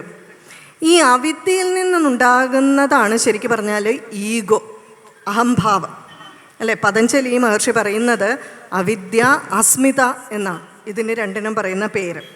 ഈ അവിദ്യയിൽ നിന്ന് എന്തുണ്ടാകും? ഈ അസ്മിത ഉണ്ടാകും. അസ്മിത എന്ന് പറഞ്ഞാൽ എന്താ? അഹം എന്നുള്ള ഭാവം, ഈഗോ ഉണ്ടാകും. അപ്പം അതൊക്കെയാണ് ഈ ഭൂതമായിട്ട് കിടക്കുന്നത്, അല്ലേ? ഈ അവിദ്യ അല്ലെങ്കിൽ ഈ ഈഗോയെ നമ്മൾ മാറ്റുന്ന എങ്ങനെയാണ്? നമ്മുടെ ഉള്ളിലുള്ള ദിവ്യത്വം വെച്ച് നമ്മളിവയെ മാറ്റാനായിട്ട് ശ്രമിക്കും, അല്ലേ? ഇത് മാറാത്തിടത്തോളം കാലം ഇത് രണ്ടും ശത്രുക്കളാണ്. നമ്മുടെ ദിവ്യത്വം വെച്ച് നമ്മളിതിനെ മാറ്റാൻ ശ്രമിക്കും, അത്രയും കാലം ഇത് ശത്രുക്കളാണ്. പക്ഷെ നമ്മളിതിനെ നമ്മളുടെ ദിവ്യത്വം ഉപയോഗിച്ച് കീഴടക്കി കഴിഞ്ഞാലോ? കീഴടക്കി കഴിഞ്ഞാൽ പിന്നെ വല്ല പ്രശ്നമുണ്ടോ? പിന്നെ ഒരു പ്രശ്നവും ഇല്ല, സുഹൃത്തുക്കളായിട്ടിരിക്കാം. കാരണം നമ്മുടെ വരുതിയിലാണ്, നമ്മുടെ നിയന്ത്രണത്തിലാണ്. പിന്നെ എന്തിനാ ദേഷ്യം? നമ്മുടെ വരുതിയിൽ നിൽക്കുന്ന ഒരാളുടെ നമുക്ക് എന്തിനെങ്കിലും ദേഷ്യം വേണം? ഒരു ദേഷ്യവും ഇല്ല. പക്ഷെ ഭൂതം എന്തിനാ ചിരിക്കുന്നത്? ചിരിക്കാന്ന് വെച്ചാൽ പരിഹസിച്ച് ചിരിക്കുകയല്ല കേട്ടോ, നല്ല ഒരു പുഞ്ചിരി. ചിരിക്കുന്ന എന്തിനാണ്? പ്രസന്ന മുഖമാണെന്ന് കൂടി പറയുന്നുണ്ട്. പറയുകയാണ് ആരുടെ സ്പർശമാണ് ലഭിച്ചിരിക്കുന്നത്? ഭഗവാന്റെ സ്പർശം. ഭഗവാന്റെ സ്പർശം ലഭിച്ചപ്പോഴെന്തായി? ആ ഒരു ചൈതന്യം വന്നു. അതുകൊണ്ട് ആ ഭാവത്തിൽ കിടക്കുന്നു. കയ്യിൽ ചിന്മുദ്രയും ഉണ്ട്. ഇനിയോ ഒരു വശത്ത് സനകാദികൾ 4 പേരിൽ 2 പേര് ഒരു വശത്ത്, 2 പേര് മറ്റ് വശത്ത് വളരെ വിനയത്തോടുകൂടി നിൽക്കുകയാണ്. ഇതാണ് ദക്ഷിണാമൂർത്തി, ജ്ഞാന ദക്ഷിണാമൂർത്തി ഭാവം. പക്ഷെ വേറെ ധാരാളമുണ്ട്. നമ്മൾ ആ ലക്ഷണം കാണുമ്പോൾ ഒന്ന് മനസ്സിലാക്കണം. വീണ പിടിച്ചുകൊണ്ടിട്ടുള്ള ദക്ഷിണാമൂർത്തി ഉണ്ട്. ഈ ആയുധങ്ങളും സാധനങ്ങളും ഒക്കെ കയ്യിലിരിക്കുന്നത് മാറും. ചില സ്ഥലങ്ങളിൽ മഴു പിടിച്ചുകൊണ്ടുള്ള ഉണ്ട്, മാനുണ്ട്, കാളയുണ്ട്, തൃശൂലമുണ്ട്. ഇങ്ങനെ പല സാധനങ്ങൾ മാറി മാറി വന്നുകൊണ്ടിരിക്കും. ചിലയിടത്ത് യോഗദണ്ഡ് പിടിച്ചുകൊണ്ടുണ്ട്. നമുക്കും പല സമയവും നമ്മുടെ കയ്യിലിരിക്കുന്ന സാധനങ്ങളൊക്കെ മാറില്ലേ, ഓരോരോ ആവശ്യത്തിനനുസരിച്ച് മാറുന്നത് പോലെ ഓരോ ഭാവത്തിനനുസരിച്ച് ഇത് മാറിക്കൊണ്ടിരിക്കും. അതുപോലെ തന്നെ ചില സമയം കൂടെ സിംഹം, പക്ഷികൾ ഇതൊക്കെയായിട്ട് മാറുന്നുണ്ട്. ചില സമയത്ത് സനകാദികൾ മാറി നാരദ മഹർഷി, അഗസ്ത്യ മഹർഷി, വസിഷ്ഠ മഹർഷി ഇതുപോലുള്ളവർ. കാരണം ആദി ഗുരുവാണ് ദക്ഷിണാമൂർത്തി. അദ്ദേഹത്തിൻ്റെ അടുക്കലെ ജ്ഞാനം സ്വീകരിക്കാനായിട്ട് ആർക്കൊക്കെ വന്നെത്താം? എല്ലാവർക്കും അവിടെ വന്നെത്താം. അപ്പോൾ ആരൊക്കെ അദ്ദേഹത്തിൻ്റെ അടുക്കൽ വന്നിട്ടുണ്ടോ ആ സമയത്തെ ഫോട്ടോ എടുത്ത് വെച്ചാൽ എങ്ങനെ ഇരിക്കും? പല സമയത്ത് എല്ലാ സമയവും നമ്മുടെ ഫോട്ടോ എടുത്താൽ ഒരേ രീതിയിൽ ഒരേ ആൾക്കാരുമാണോ നമ്മുടെ കൂടെ ഉണ്ടായിരിക്കുക? അല്ല. അപ്പോൾ ഓരോരോ ഭാവത്തിനനുസരിച്ച് കൂടുതലായിട്ട് ദക്ഷിണ കേരളത്തിൽ ജ്ഞാന ദക്ഷിണാമൂർത്തി, പ്രത്യേകിച്ച് തമിഴ്നാട്ടിലൊക്കെ ജ്ഞാന ദക്ഷിണാമൂർത്തിയുടെ പ്രതിഷ്ഠയാണ് കൂടുതലായിട്ട് ഉള്ളത്. അപ്പോൾ ഏകദേശം ദക്ഷിണാമൂർത്തി ഭഗവാന്റെ രൂപം മനസ്സിലായി എന്ന് വിചാരിക്കുന്നു. ഇനി ആദിശങ്കരാചാര്യർ ദക്ഷിണാമൂർത്തി ഭഗവാനെ സ്തുതിച്ചുകൊണ്ട് ചില സ്തോത്രങ്ങൾ എഴുതിയിട്ടുണ്ട്. അപ്പോൾ തന്നെ അതെത്ര മാത്രം പ്രാധാന്യമുള്ളതാണെന്ന് നമുക്ക് മനസ്സിലാക്കാം. വിവേക ചൂടാമണിക്ക് തമിഴിൽ രമണ മഹർഷി വ്യാഖ്യാനം കൊടുക്കുമ്പോൾ ശങ്കരാചാര്യരെ പരമേശ്വരൻ എന്നാണ് സൂചിപ്പിച്ചിരിക്കുന്നത്. അതായത് ശങ്കരാചാര്യരെ രമണ മഹർഷി ആരായിട്ടാണ് കണ്ടിരുന്നത്? മഹാദേവനായിട്ടാണ് കണ്ടിരുന്നത്, യാതൊരു സംശയമില്ല. മാത്രമല്ല, എത്രയോ സ്തോത്രങ്ങളുണ്ടായിട്ടും രമണ മഹർഷിക്ക് ഏറ്റവും ഇഷ്ടമുള്ളത് ദക്ഷിണാമൂർത്തി സ്തോത്രങ്ങളായിരുന്നു. കാരണം എന്താണ്? രമണ മഹർഷി ഏറ്റവും കൂടുതൽ ചെയ്തിരുന്നതും മൗനമായിരുന്നു, അല്ലേ? രമണ മഹർഷി ഇങ്ങനെ ചുമ്മാ ഇരിക്കുക, നമ്മളോടും ചുമ്മാ ഇരിയെന്നാണ് പറഞ്ഞിരിക്കുന്നത്. അവിടെ വന്ന് ഇരിക്കുന്നവർക്ക് പലർക്കും അനുഭൂതി ഉണ്ടായിട്ട് കറങ്ങി നടന്നിട്ട് അവിടെ വന്നിരുന്നിട്ട് ഒന്നും മിണ്ടാതെ മഹർഷി ഇരുന്നിട്ട് പോലും അവിടെ നിന്ന് പോകാൻ കഴിയാതെ വർഷങ്ങളോളം മഹർഷിയുടെ കൂടെ ചെലവഴിച്ചവർ ഉണ്ട്.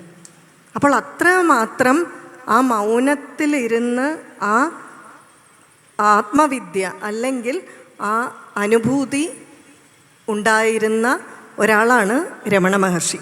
അപ്പോൾ ഇവിടെ വിവേകാനന്ദ സ്വാമിജികൾ ശങ്കരാചാര്യർ പ്രധാനമായിട്ട് 2-3 ദക്ഷിണാമൂർത്തി സ്തോത്രങ്ങളെപ്പറ്റി ഒന്ന് പറഞ്ഞു പോകാം. അപ്പോൾ അതിൽ ഏറ്റവും പ്രധാനമായിട്ടുള്ളത് 10 ശ്ലോകങ്ങൾ ഉള്ളതാണ്. ഓം വിശ്വം ദർപ്പണ വിശ്വമാന നഗരി എന്ന് പറയുന്ന ആ ഒരു സ്തോത്രം. അതിന് പ്രാർത്ഥന ധ്യാന ശ്ലോകമുണ്ട്.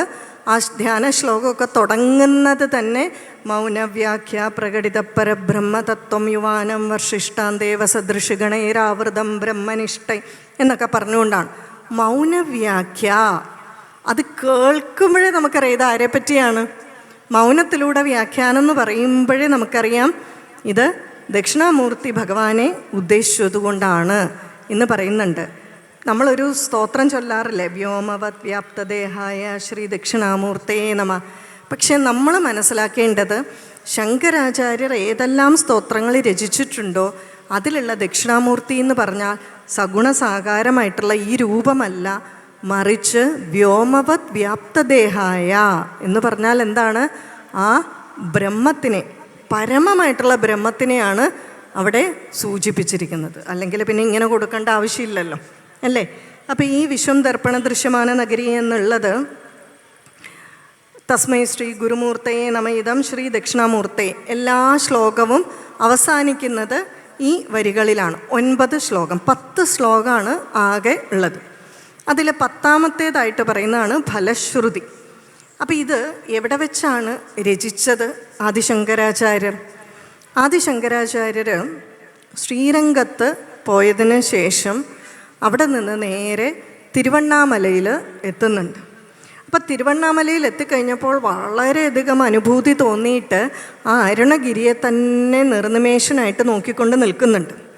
കുറച്ച് കഴിയുമ്പോൾ പത്മപാദാചാര്യർ വന്നിട്ട് പറയുന്നുണ്ട്, ഗുരു, ഞാൻ ബ്രഹ്മചാരി ആയിരിക്കുമ്പോൾ ഇവിടെ വന്നിട്ടുണ്ട്, അതുകൊണ്ട് ഈ സ്ഥലത്തിൻ്റെ പ്രത്യേകതകൾ എനിക്കറിയാം എന്ന് പറഞ്ഞ് ഈ സ്ഥലത്തിൻ്റെ പ്രത്യേകത പറയുകയാണ്. ഈ സ്ഥലത്താണ് ഗൗതമ മുനിയുടെ ആശ്രമം ഉണ്ടായിരുന്നത്. അപ്പോൾ കാഞ്ചി കാമാക്ഷി അംബ ആ ശിവതത്വം ഗ്രഹിക്കണമെന്ന് ആഗ്രഹിച്ച് ഒരു ഗുരുവിനെ ലഭിക്കാനായിട്ട് നേരെ ഇവിടെ വന്നു, ഈ അരുണാചലത്തിൽ വന്നു. എന്നിട്ട് ഗൗതമ മുനിയെ കാണാം എന്ന് വിചാരിച്ച് ഗൗതമ ആശ്രമത്തിലേക്ക് വരികയാണ്. പെട്ടെന്നാണ് അന്തരീക്ഷത്തിൽ വളരെ വലിയ മാറ്റങ്ങളൊക്കെ ഉണ്ടാകുന്നതായിട്ട് കണ്ടത്. കാരണം ദേവിയാണെങ്കിൽ ആ സിന്ദൂര വർണ്ണത്തിലാണ്, അരുണവർണ്ണത്തിൽ വരികയാണ്. ദേവിയുടെ പാദസ്പർശം ഏറ്റതോടുകൂടി അന്തരീക്ഷം മുഴുവൻ മാറി. അപ്പോൾ അവർക്ക് മനസ്സിലായി ഇത് ദേവിയാണ്. അങ്ങനെ ആ ദേവി വന്ന് ശിവതത്വം ഉപദേശിച്ച് തരാനായി ഗൗതമ മഹർഷിയോട് അഭ്യർത്ഥിക്കുന്നു. ഗൗതമ മഹർഷി ശിവതത്വം ഉപദേശിച്ചു കൊടുക്കുന്നു. അങ്ങനെ അത് സ്വീകരിച്ച് ദേവി മഹാദേവനുമായിട്ട് ഒന്നിക്കുന്നു. അപ്പോൾ അരുണവർണ്ണത്തിലുള്ള ആ ദേവി അചലയായി തീർന്ന മഹാദേവനോട് ലയിച്ച സ്ഥലമെന്നുള്ള അതിലാണ് അരുണാചലം എന്ന പേര് വന്നത്. ഈ ഗൗതമാശ്രമം സ്ഥിതി ചെയ്യുന്ന സ്ഥലത്തിന് പറയുന്ന പേര് ഇന്ന് പച്ചയ്യമ്മൻ കോവിൽ എന്നാണ്. അപ്പോൾ അതിൻ്റെ ആ സ്ഥലത്ത് വന്നിരുന്ന് ശങ്കരാചാര്യർ എന്താണ് ആ ഒരു ഭാഗത്ത് ഗൗതമാശ്രമത്തിലെത്തിയപ്പോൾ വളരെയധികം അങ്ങ് മൗനത്തിലേക്ക് വ്യാപരിച്ചു. അധികം സംസാരമൊന്നുമില്ല. അപ്പോൾ രാജാവൊക്കെ സുധന്വാവും രാജാവും ഒക്കെ എപ്പോഴും കൂടെ ഉണ്ടല്ലോ. പക്ഷെ ആ സമയം ഇപ്പോൾ രാജാവിന് എന്തോ തിരക്ക് വന്ന് രാജാവ് പോയി. ശിഷ്യരും ഒക്കെ കുറവായിരുന്നു. വലിയ തിരക്കും ബഹളമൊന്നും ഇല്ലാത്ത ഒരവസ്ഥ. കൂടുതലും മൗനത്തിനും സാധനയ്ക്കുമായിട്ട് സമയം കിട്ടിയ ഒരു കാലമായി. അങ്ങനെ ഇരിക്കുമ്പോൾ ഒരു ദിവസമാണ് ശിഷ്യന്മാർ വന്ന് ഈ മൗനത്തിലിരിക്കുന്നതിൻ്റെ പ്രാധാന്യവും സാധനയുടെ പ്രാധാന്യവും ഒക്കെ ചോദിക്കുകയാണ്. അതോടൊപ്പം തന്നെ മൗനത്തിലൂടെ എങ്ങനെയാണ് ഈ ആശയവിനിമയം ചെയ്യാൻ പറ്റുക എന്ന് ചോദിച്ചപ്പോഴാണ് ശങ്കരാചാര്യൻ, ഞാൻ മുമ്പ് പറഞ്ഞില്ലേ പരാപശന്തി മധ്യമ വൈഖരി എന്നുള്ളത്, ആ തത്വമെല്ലാം ഇവർക്ക് പറഞ്ഞു കൊടുക്കുകയാണ്. പറഞ്ഞു കൊടുത്തതിന് ശേഷം എന്ത് ചെയ്തു? ഈ ഒരു ദക്ഷിണാമൂർത്തി സ്തോത്രം 10 ശ്ലോകങ്ങളുള്ള ദക്ഷിണാമൂർത്തി സ്തോത്രം രചിച്ച് സുരേശ്വരാചാര്യരുടെ കയ്യിലേക്ക് കൊടുത്തു. പത്മപാദാചാര്യരുടെയും സുരേശ്വരാചാര്യരുടെയും കയ്യിലേക്ക്. അവരങ്ങ് അത്ഭുതപ്പെട്ടു പോയി. ചില സ്ഥലങ്ങളിൽ 18 ശ്ലോകങ്ങൾ കാണുന്നുണ്ട്. പക്ഷേ 10 കൂടുതലായിട്ട് സ്വീകരിക്കപ്പെട്ടിട്ടുള്ളത്. അതിന് കാരണം എന്താണെന്ന് വെച്ചാൽ 10ാമത്തെ ശ്ലോകം ഫലശ്രുതിയാണ്. ഫലശ്രുതി എപ്പോഴാണ് വരിക? അവസാന ഭാഗത്താണ്. മാത്രമല്ല സുരേശ്വരാചാര്യർ ഈ ഒരു ദക്ഷിണാമൂർത്തി സ്തോത്രത്തിന് വാർത്തികം രചിച്ചു. വാർത്തികം എന്ന് പറഞ്ഞാൽ എന്താണ്? നമുക്ക് ചിലപ്പോൾ ചില കാര്യങ്ങളൊക്കെ വായിച്ചാൽ, ഇപ്പം ബ്രഹ്മസൂത്രത്തിന് ശങ്കരാചാര്യർ ഭാഷ്യം രചിച്ചു എന്ന് വെച്ചു. നമുക്ക് പോയാൽ പെട്ടെന്ന് വായിച്ചാൽ മനസ്സിലാവുമോ? ഒരാൾ അതെടുത്ത് വീണ്ടും ഒന്ന് വ്യാഖ്യാനിച്ച് തന്നാൽ ചിലപ്പോൾ മനസ്സിലാവും. ആ വ്യാഖ്യാനത്തിന് വ്യാഖ്യാനം എഴുതുന്നതിനാണ് വാർത്തികം എന്ന് പറയുന്നത്. അപ്പം ശങ്കരാചാര്യരുടെ ഈ ദക്ഷിണാമൂർത്തി സ്തോത്രത്തിന് എന്തു ചെയ്തു? വ്യാഖ്യാനം കൊടുത്തു എങ്കിലും ഒരു വാർത്തികം സുരേശ്വരാചാര്യർ രചിച്ചു. അതിന് മാനസോല്ലാസം എന്നുള്ള ഒരു പേര് ശങ്കരാചാര്യർ തന്നെ കൊടുത്തു. അങ്ങനെ വളരെ വിശേഷപ്പെട്ട അതിൽ ഈ 4 മഹാവാക്യങ്ങളും അതിൻ്റെ തത്വങ്ങളും ചേരുന്ന ഒരു സ്തോത്രമാണ്. അപ്പോൾ ഈ സ്തോത്രത്തിൻ്റെ പ്രത്യേകത എന്താണ്? ചിലർക്ക് വേദമൊക്കെ ചൊല്ലിയാലേ ഒരു സുഖമുള്ളൂ, സ്തോത്രം ചൊല്ലിയാൽ അത്ര ശരിയല്ല എന്നൊരു തോന്നലുണ്ട്. അങ്ങനെയാണെങ്കിൽ ശങ്കരാചാര്യ ഇത്ര സ്തോത്രം രചിക്കുമോ? പക്ഷെ അവിടെ പോലും സ്തോത്രങ്ങൾ പലതരത്തിലുണ്ട്. ഒന്ന്, ഭഗവാന്റെ കേശാദിപാദം വർണ്ണിക്കുന്ന സ്തോത്രങ്ങളുണ്ട്. ഭഗവാന്റെ ലീലകൾ, അത്ഭുത ചമത്കാരങ്ങളൊക്കെ വർണ്ണിക്കുന്നുണ്ട്. പക്ഷേ ശങ്കരാചാര്യർ കൂടുതലായിട്ട് ശ്രദ്ധിച്ച് ഏതിലാണെന്നറിയാവോ? തത്വവിചാരത്തിന്. കാരണം മറ്റ് സ്തോത്രങ്ങളൊക്കെ ചൊല്ലിയാൽ, ഇപ്പം കേശാദിപാദം ചൊല്ലുന്നു, കേശാദിപാദം ചൊല്ലുമ്പോൾ അല്ലെങ്കിൽ പാദാദികേശം ചൊല്ലുമ്പോൾ നമുക്ക് എന്തു ചെയ്യും? നമ്മുടെ മനസ്സിൽ എന്താ വരിക? ആ ഓരോ ഭാഗവും ഭഗവാന്റെ ഇങ്ങനെ മനസ്സിൽ വരുമല്ലേ. അതിൽ ഏകാഗ്രത വർദ്ധിക്കുമെന്നല്ലാതെ ആത്മജ്ഞാനത്തിന് ഉപകരിക്കണമെങ്കിൽ തത്വജ്ഞാനപ്രധാനമായിട്ടുള്ള സ്തോത്രങ്ങൾ ചൊല്ലണം. അതുകൊണ്ട് ശങ്കരാചാര്യർ കൂടുതലായിട്ട് പ്രാധാന്യം കൊടുത്തിരിക്കുന്നത് എന്തിനാണ്? കൂടുതലായിട്ട്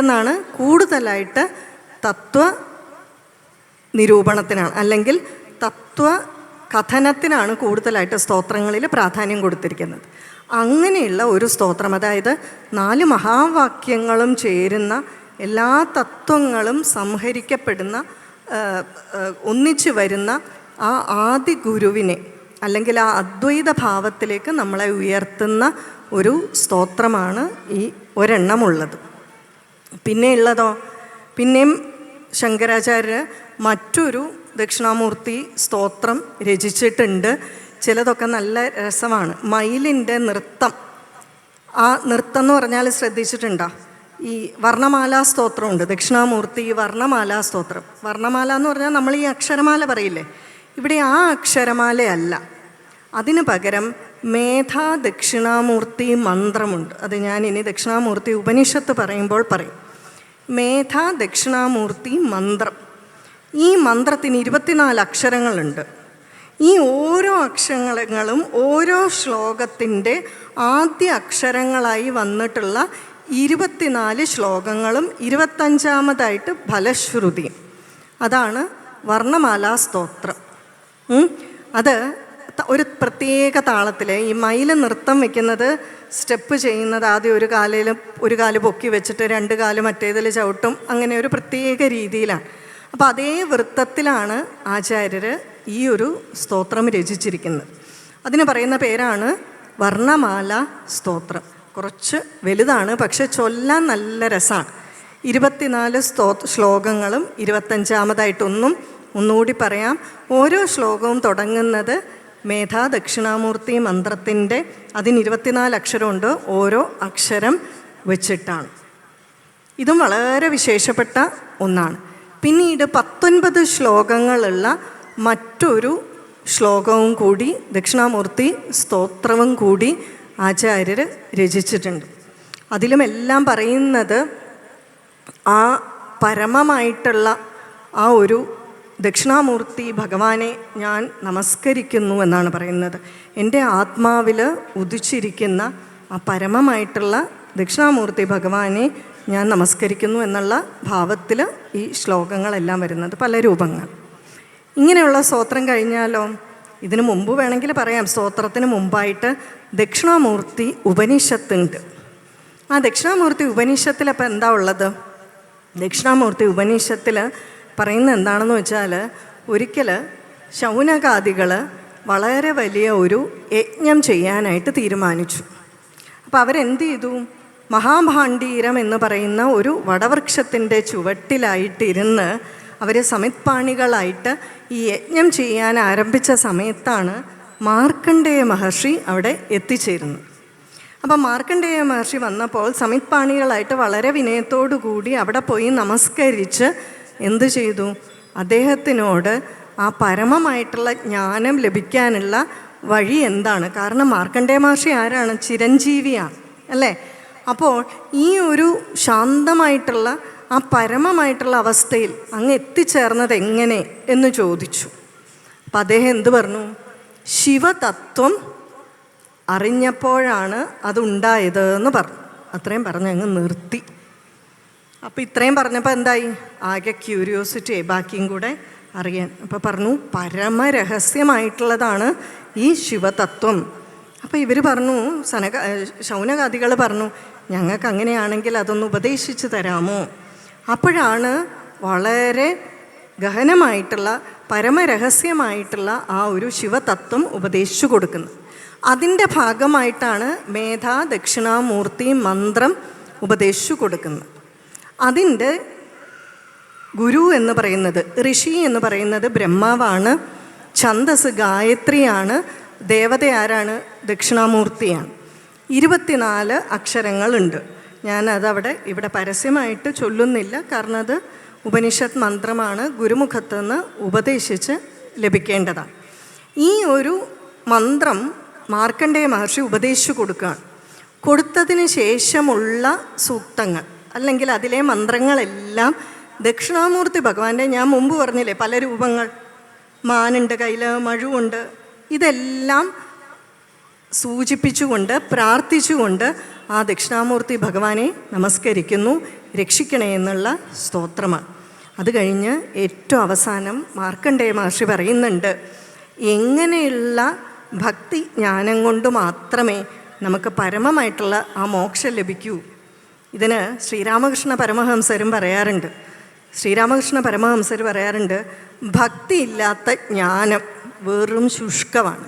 ചിലരങ്ങനെയില്ലേ, അവർക്ക് ഭക്തിയൊന്നുമില്ല, പക്ഷെ അറിവ്, ജ്ഞാനെന്ന് പറഞ്ഞാലോ അവർക്ക് അറിയാൻ മേലാത്ത കാര്യങ്ങളില്ല. ഉപനിഷത്തിലാണെങ്കിലും ശരി, ആഗമശാസ്ത്രങ്ങളാണെങ്കിലും ശരി, ദർശനശാസ്ത്രങ്ങളാണെങ്കിലും ശരി, അവർക്കറിയാൻ മേലാത്തത് ഒന്നുമില്ല, അല്ലേ? പക്ഷെയോ ഭക്തിയില്ല. ഇപ്പോൾ ശ്രീരാമകൃഷ്ണ പരമഹംസർ പറയുന്നു, ഇങ്ങനെയുള്ളത് എന്താണ്? വളരെ ശുഷ്കമാണ്, ഭക്തിയില്ലാത്ത ജ്ഞാനം. ഇനി ജ്ഞാനമില്ലാത്ത ഭക്തിയോ? ജ്ഞാനമില്ലാതെ ചിലർക്ക് വല്ലാത്ത ഭക്തിയാണ്, അത് വെറും വികാരപ്രകടനമാണ്, അല്ലേ? ഭയങ്കര ഭക്തിയാണ്, എല്ലായിടത്തും പോയി കിടന്ന് നമസ്കരിക്കും, അത് ചെയ്യും ഇത് ചെയ്യും, പക്ഷെ ഉള്ളിൽ ആ പരമമായിട്ടുള്ള ജ്ഞാനമില്ലെങ്കിലോ, അപ്പോഴാണ് നടയിൽ പോയി നിന്നിട്ട് ബാക്കിയുള്ളവരെല്ലാം ഇടിച്ചു വീഴ്ത്തുന്നതും തനിക്ക് സമയത്ത് തൊഴാൻ പറ്റിയില്ലെങ്കിലും ഒക്കെ ദേഷ്യം വരുന്നതും ഒക്കെ. അപ്പോൾ ജ്ഞാനമില്ലാത്ത ഭക്തി എന്ന് പറയുന്നത് എന്താണ്? വികാര പ്രകടനം മാത്രമാണ്. അപ്പോൾ എന്താ പറയുന്നത്? വൈരാഗ്യത്തിൽ ഉറച്ച ഭക്തിയും ജ്ഞാനവും കരസ്ഥമാക്കുക. മാർക്കണ്ഡേയ മഹർഷി പറയുകയാണ്. അപ്പോൾ ഇതുണ്ടെങ്കിൽ ആ പരമമായിട്ടുള്ള ജ്ഞാനത്തിനുള്ള അർഹത നേടും. ഈ ജ്ഞാനം വെച്ചുകൊണ്ടാണ് ബ്രഹ്മദേവൻ എന്ത് ചെയ്തത്? സൃഷ്ടി നടത്തിയത് എന്ന് പറഞ്ഞിട്ട് ഈ ഒരു ഉപനിഷത്തിലെ അറിവ് നമ്മളിലേക്ക് എത്തിയാൽ നമുക്ക് ആ കൈവല്യമുണ്ടാകുമെന്ന് പറഞ്ഞിട്ടാണ് ഈ ഉപനിഷത്ത് സമാപിക്കുന്നത്. പക്ഷേ ഈ ശങ്കരാചാര്യ സ്തോത്രങ്ങളുടെ, ഞാൻ വീണ്ടും ശങ്കരാചാര്യ സ്തോത്രങ്ങളിലേക്ക് വരികയാണ്. സമയമുണ്ടെങ്കിൽ പറയാമെന്ന് വിചാരിച്ചിട്ട് പെൻഡിങ് വെച്ചതാണ്. കാരണം ഞാനങ്ങ് സ്തോത്രങ്ങൾ തന്നെ പറഞ്ഞുകൊണ്ടിരുന്നാൽ ചിലപ്പോൾ ഉപനിഷത്ത് പറയാൻ പറ്റിയില്ലെങ്കിലോ എന്ന് വിചാരിച്ചിട്ടാണ് തിരിച്ചു വന്നത്. അപ്പോൾ സ്തോത്രങ്ങളുടെ ചില പ്രത്യേകതകൾ ഇതിൽ ഞാൻ പറഞ്ഞു. ശങ്കരാചാര്യരുടെ സ്തോത്രങ്ങൾ നോക്കിയാൽ ശരിക്കും ഒരു പ്രകരണ ഗ്രന്ഥത്തിൻ്റെ പ്രത്യേകതകൾ തോന്നും. പ്രത്യേകിച്ച് ഞാൻ ആ വിശ്വം ദർപ്പണ ദർശമാന നഗരി എന്നൊക്കെ പറഞ്ഞില്ലേ, അത് ഒരു പ്രകരണ ഗ്രന്ഥം. കാര്യം പറഞ്ഞാൽ സ്തോത്ര ഗ്രന്ഥമാണ്, പക്ഷെ ഒരു പ്രകരണ ഗ്രന്ഥത്തിൻ്റെ പ്രത്യേകതകളും അതിനുണ്ട്. അപ്പോൾ എന്താണ് പ്രകരണ ഗ്രന്ഥം? പ്രകരണ ഗ്രന്ഥം എന്ന് പറഞ്ഞാൽ പ്രവേശിക എന്നാണ് അർത്ഥം. ഇപ്പം ദർശന ഗ്രന്ഥങ്ങൾ, ദർശനശാസ്ത്ര ഗ്രന്ഥങ്ങൾ, വേദം, ഭഗവത്ഗീത, ഇതുപോലുള്ള ഗ്രന്ഥങ്ങൾ ദർശനശാസ്ത്ര ഗ്രന്ഥങ്ങളൊക്കെ ഉണ്ട്.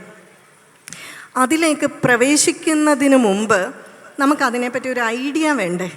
അതിനായിട്ടുള്ള ഒരു പ്രവേശികയാണ് എന്ത്? പ്രകരണ ഗ്രന്ഥങ്ങൾ. അപ്പോൾ അതിൽ ചർച്ച ചെയ്യുന്ന വിഷയം എന്താണ്? നമ്മൾ കഥ മാത്രം കേട്ടാൽ മതിയല്ലോ, പോരല്ലോ, കാര്യം കൂടി മനസ്സിലാക്കണ്ടേ. അപ്പോൾ അതിൽ ചർച്ച ചെയ്യുന്ന വിഷയം എന്താണ്?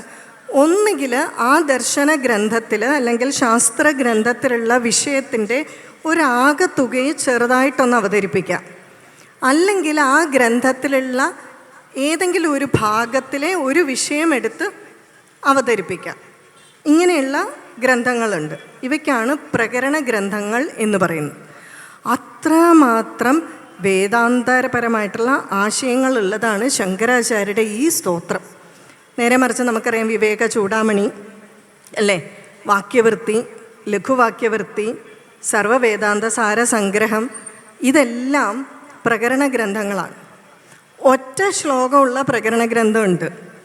ഏറ്റവും വലുതാണ് സർവവേദാന്ത സാര സംഗ്രഹം, 1006 ശ്ലോകങ്ങൾ. പക്ഷെ പ്രത്യേകത എന്താണെന്ന് വെച്ചാൽ ഓരോന്നും ഓരോ കാറ്റഗറിയിൽ പെട്ടിട്ടുള്ള ശിഷ്യന്മാർക്കുള്ളതാണ്.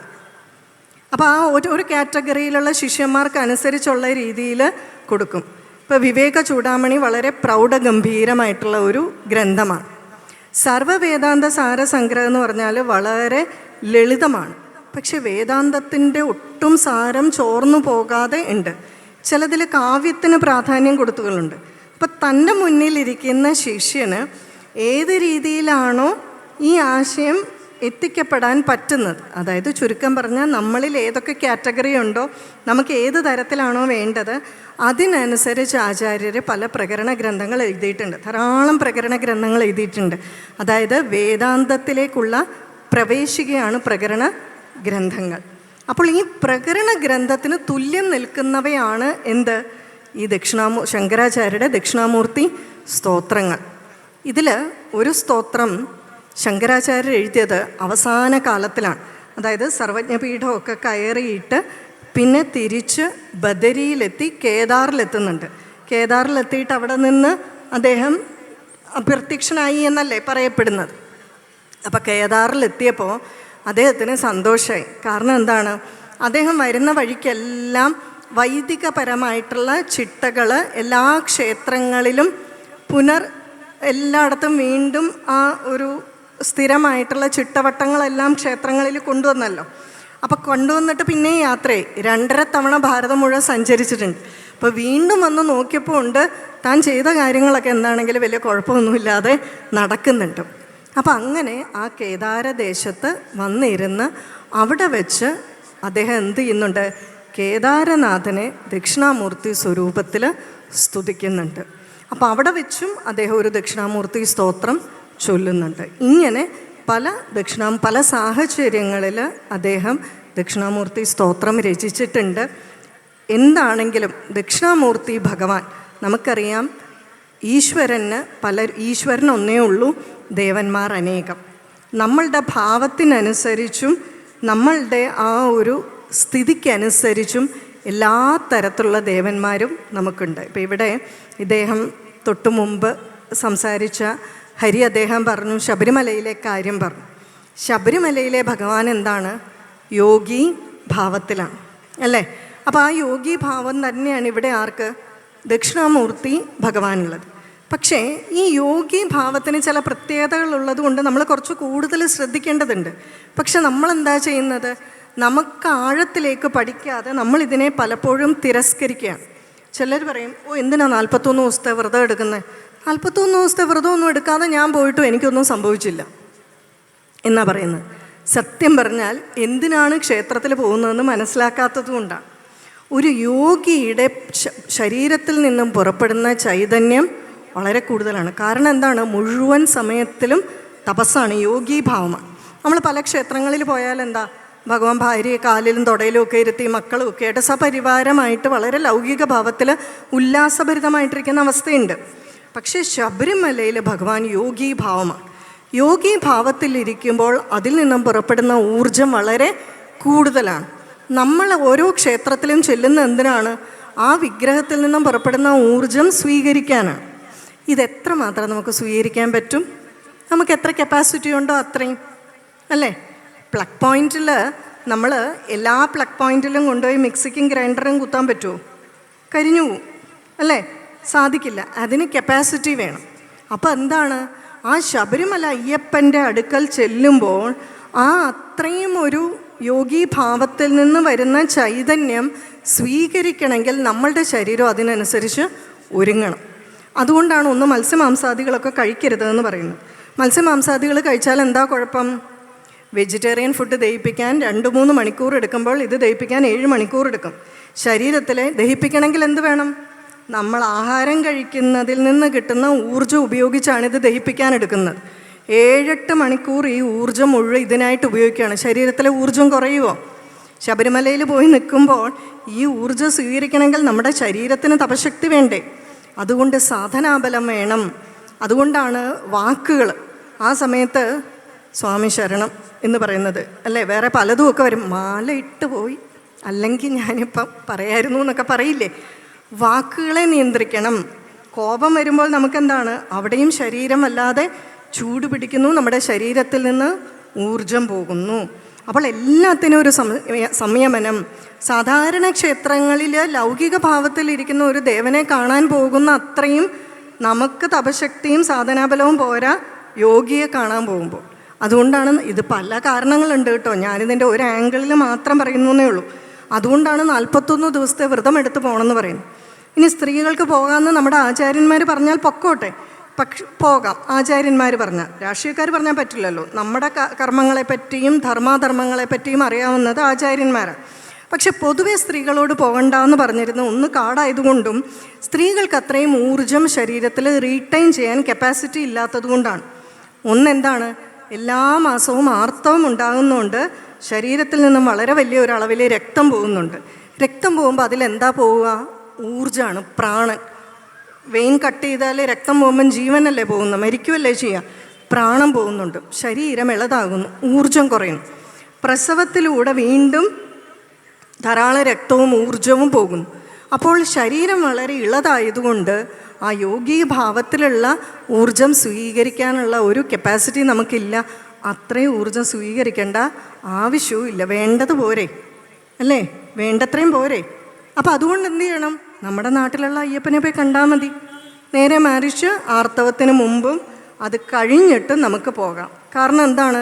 ആ സമയത്ത് നമ്മളുടെ ശരീരത്തിൽ ആ ഊർജ്ജമുണ്ട്, നമ്മുടെ ശരീരത്തിന് സ്വീകരിക്കാനുള്ള ഊർജവുമുണ്ട്. അപ്പോൾ ഇതേ ഒരു ഭാവം തന്നെയാണ് ആർക്കുള്ളത്? ദക്ഷിണാമൂർത്തി ഭഗവാനുമുള്ളത്. അപ്പോൾ ഒരു പക്ഷെ നിങ്ങളിപ്പോൾ ചിന്തിക്കുന്നുണ്ടായിരിക്കും, കഴിഞ്ഞ ശ്രീമദ് ഭാഗവത സത്രത്തിന് ഞാൻ തന്നെ നാരായണസ്വാമി മാമ ഒരു സ്വാതന്ത്ര്യം തരും. ഏത് വിഷയം വേണമെന്ന് ചോദിക്കും. സായിരാം ഏത് വിഷയം വേണം എന്ന് ചോദിക്കും. അപ്പം ഞാൻ കഴിഞ്ഞ പ്രാവശ്യം തിരഞ്ഞെടുത്തത് ഗണപതി ഭഗവാനെ പറ്റി. എന്നോട് പറഞ്ഞു ഭാഗവത്തിലെ വിഷയം വേണ്ട, കുറച്ച് വ്യത്യസ്തമായിട്ടുള്ള എന്തെങ്കിലും ഒന്ന് സംസാരിച്ചോളൂ എന്ന് കഴിഞ്ഞ പ്രാവശ്യവും പറഞ്ഞു. ഇപ്രാവശ്യം ഞാൻ വിചാരിച്ചു ദക്ഷിണാമൂർത്തി ഭഗവാനെ പറ്റി പറയാം. നമുക്ക് തീർച്ചയായിട്ടും അറിയാം നമ്മൾ ആരും യോഗീഭാവത്തിലല്ല. പക്ഷേ നമ്മളെല്ലാം ക്ഷേത്രത്തിൽ പോകുമ്പോൾ ദക്ഷിണാമൂർത്തി ഭഗവാനെ തൊഴുന്നില്ലേ? അപ്പോൾ ഈ ഭഗവാന്റെ ഭാവം എന്താണ്? ആ ഭഗവാൻ നമുക്ക് എന്താണ് തരുന്നത്? മാത്രമല്ല, നടയിൽ പോയി നിൽക്കുമ്പോൾ നമ്മൾ എന്ത് ചിന്തിക്കണം? നമ്മൾ പരമമായിട്ട് ചിന്തിക്കേണ്ടത് എന്താണ്? ആ പരമതത്വത്തെ അറിയുക, ബ്രഹ്മവിദ്യ, ആത്മജ്ഞാനം. അപ്പം ആദ്യ ഗുരുവിനെ കാണുമ്പോൾ, ആ നടയിൽ പോയി തൊഴുമ്പോൾ നമുക്ക് ഓർമ്മ വരണം? എൻ്റെ ആത്യന്തികമായിട്ടുള്ള ലക്ഷ്യം, ആ ചിന്മുദ്രയൊക്കെ കാണുമ്പോൾ ജീവാത്മാ പരമാത്മാ ഐക്യമാണെന്നുള്ള ഓർമ്മ വരും. ഈ ഓർമ്മപ്പെടുത്തലുകൾ നിരന്തരമായിക്കൊണ്ടിരിക്കുമ്പോൾ, നമ്മുടെ പ്രാരബ്ധം കൊഴിയുമ്പോൾ നമ്മൾ അതിലേക്ക് തീർച്ചയായിട്ടും അടുക്കും. അതിനായിട്ടുള്ള അനുഗ്രഹം ആ ദക്ഷിണാമൂർത്തി ഭഗവാൻ തന്നെ നമുക്ക് തരട്ടെ.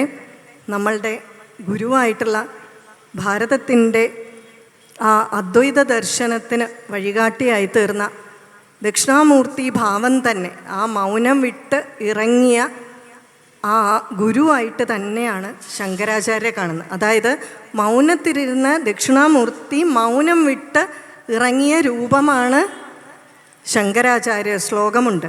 അപ്പോൾ അതേ രൂപത്തിൽ ആ ശങ്കരാചാര്യരും നമ്മളെ ഇതിനായിട്ട് അനുഗ്രഹിക്കട്ടെ എന്ന് പ്രാർത്ഥിച്ചുകൊണ്ട് പറഞ്ഞ എല്ലാ വാക്കുകളും ഭഗവാന്റെ പാതാരവിന്ദങ്ങളിൽ സമർപ്പിക്കുന്നു. എന്നെ ക്ഷമയോടെ ശ്രവിച്ച എല്ലാ സജ്ജനങ്ങളുടെയും പാദങ്ങളിലും മനസ്സാ നമസ്കരിക്കുന്നു. അതോടൊപ്പം വീണ്ടും വളരെ സ്നേഹത്തോടുകൂടി ഈ ഒരു പ്രൗഢഗംഭീരമായിട്ടുള്ള വേദിയിൽ ഭഗവത് കാര്യങ്ങൾ അനുസ്മരിക്കാൻ അവസരം തന്ന നാരായണസ്വാമി മാമ, അതുപോലെ മറ്റുള്ള ഈ ഒരു സത്രത്തിൻ്റെ കൂട്ടായ്മയിലുള്ള അംഗങ്ങൾ എല്ലാവർക്കും നന്ദി പറഞ്ഞുകൊണ്ട് നിർത്തുന്നു. വന്ദേ ഗുരു പരമ്പര.